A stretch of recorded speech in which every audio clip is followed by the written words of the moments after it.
You first start by pulling down the bellows to expose the connection from the joystick to the grip handle. Remove any strain relief that may be in place, and then use the proper driver to remove the grip. In our case, G3M and the G3C only have 2 mounting screws that's mounted to the shaft of the joystick. Upon removal of those mounting screws, you can lift up the G3M, and again, with no use of any tool, pinch the connection and remove the grip.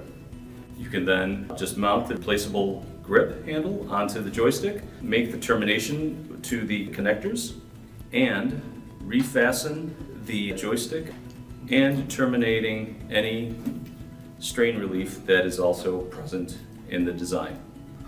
Once that's done, realign the bellows, and your machine is back in service with the new grip handle.